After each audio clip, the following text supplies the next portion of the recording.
About 1977, I decided to have a look at the Quran. I never met a Muslim. I lived 100 kilometers from the nearest Muslim. See, what interested me was what non-Muslims said about Muhammad. There are books and books written about Muhammad that tell you, one thing we know for sure about this man, he had an outside source of information. One book I've got says the Quran was written by a committee, because they've established so well that there's information in there that an Arabian shouldn't have known. He must have had someone from the outside bringing him this information. So they say, one thing we know for sure, he had an outside source of information. Now, he said this book was a revelation. So they say, you see, he was a liar. He got it from somewhere, he put it in a book, and he gave it to someone, telling him it was from God. He was a liar. Other people write books and books on the subject of Muhammad, and they say, one thing we know for sure, he thought he was a prophet. He was crazy. Because they look at his life very carefully, and they see episodes like, for example, when he hid in the cave with Abu Bakr. He was running from the whole city who wanted to kill him, and he hid in the cave, and when the Meccans came running up to the cave to kill them, what did he say to his friend? Did he tell him, see if you can find a back way out of the cave? What he told his friend was, relax. He was telling him, I see what you see, but he said, God is with us, God will save us. So people on that basis, they say, you see, he thought he was a prophet. He thought God was with him because he said things like that. He wasn't a liar. They never seem to realize that one man can't be both. So you can't be a liar and a crazy man at the same time. If you think that an angel gives the words of God in your ear, and somebody says, I have a question for you, what does God tell you about this thing? I want to hear an answer tomorrow. If you're a crazy man, if you think an angel whispers in your ear, then you don't sit up that night thinking, what will I tell him tomorrow? What can I find? Who knows the answer? You're crazy. You think the angel will tell you the answer. You don't go and look it up somewhere. You see, you can't be a liar and a crazy man at the same time. You can be one or the other, or neither, but you can't be both. You see, I read two non-Muslim biographies of Muhammad. One was by Rodenson, who's an atheist, who hated the man. But many interesting things come up about his life that I had to wonder about. One story that's told is that when he was an older man, he had a son named Abraham. The son died when the child was 2 years old. The same day the boy died, there was an eclipse of the sun. The sky went dark. And the Muslims came running to their prophet and said, look, it's a miracle. Your child died and the sky went dark in sadness. It occurred to me, see, if he was a crazy man, he'd probably believe what they said. He'd probably think, yes, it's a miracle. My child died, the sky is dark. Yes, it's a miracle. If he was a crazy man. If he was a liar, he would have taken advantage of it. He would have said, yes, right, my child died, the sky is dark, you tell everyone, it proves I'm a prophet. It's a miracle. But what did he do? He became angry with the Muslims. He told them that was nonsense. He was angry with them. How dare you say that? He said the sun and the moon are signs of God, and they don't worry themselves about the birth of a man or the death of a son of Muhammad. Doesn't look very crazy. Doesn't look much like a liar. Now you have a third alternative, of course, which people tell you all the time. They say, no, he was not a liar.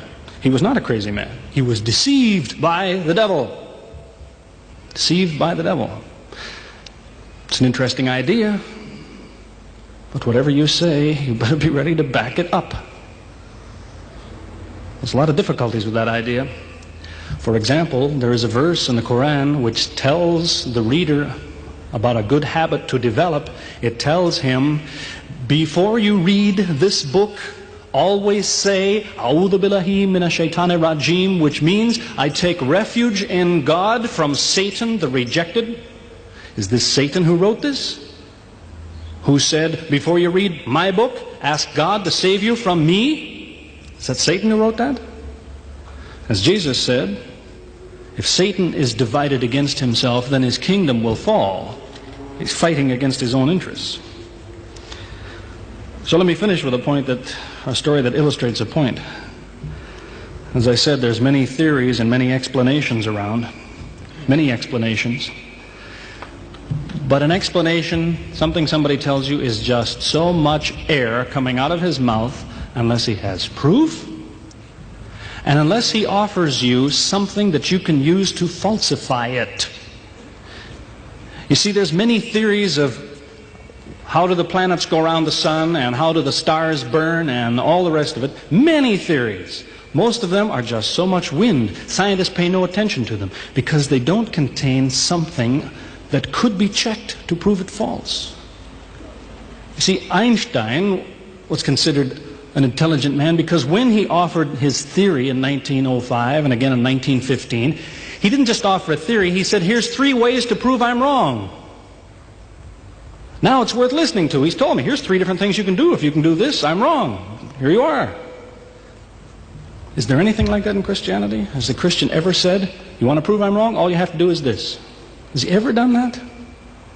The Quran is filled with that kind of thing. Filled with it. Saying, you want to prove this book is wrong? Do this. Prove it. Go ahead. Do it. Filled with that kind of thing.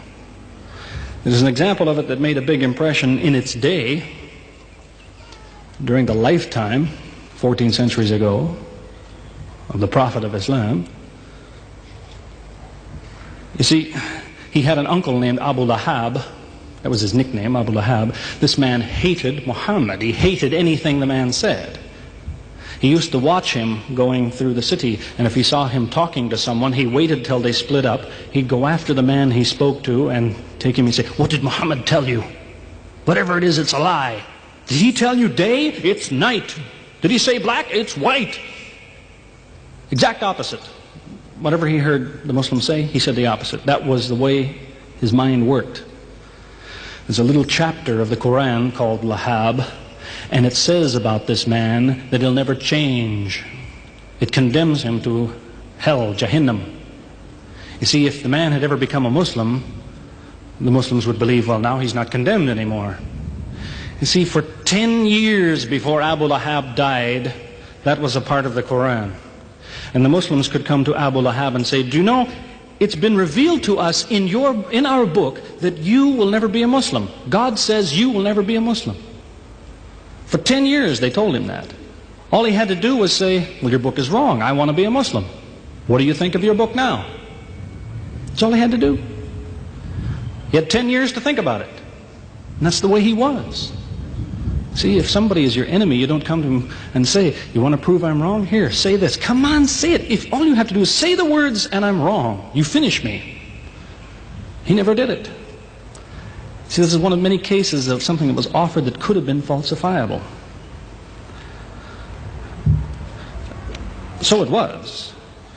As I say, in 1978, after, how long would that be? 15 years of arguing with church authorities, one place or another, I got the idea. I'm going to argue with some other people. I'm going to read the Quran, see how much of it is any good, pick out the true, pick out the false. Thought it'll take a few years, it'll take some serious study and so on. I read through it. About 3 days later, I finished it. I said, this is what I've been saying for 15 years. So I went to find some Muslims. I don't want somebody to feel you've been tricked into something. I haven't said anything about Christianity that isn't true. I haven't said anything about Islam that isn't true, unless it was a slip of the tongue or something. I'm simply trying to remind an individual, don't close your mind before it's too late. Don't make up your mind before you have all the facts. Most people who used to be Christians and become Muslims will tell you, I am a better Christian than I used to be. Now I follow Christ. I didn't before. That's what I would tell you. The Bible says Jesus told his disciples, when you greet one another, let your greeting be, peace be with you. He set the example. Peace be with you. Who says that today? Christians? Once in a great while, maybe. Muslims, whether they speak Arabic or not, they say, Salam alaikum. Peace be with you. Jesus, when he prayed in the Garden of Gethsemane, put his forehead on the ground. Who prays like that? Christians or Muslims? Jesus used to fast for more than a month at a time. Who fasts today? Christians or Muslims? who really is trying to imitate Jesus. Somebody said to me before coming in here, they said, the Muslims make Jesus out, they insult him and so on and so on. How, possibly, do they insult him? They lift him up. Up. They can't tolerate anything bad said about him. They would just as quickly tell you that, they say Muhammad Rasulullah means Muhammad is the messenger of God. They will just as quickly say Isa, Jesus, Isa, Rasulullah, no problem. Just as quickly tell you that, because it's true. They occupy the same place. If God himself wants to make distinctions among his prophets, that's his business, not ours. Treat them all with the same amount of respect.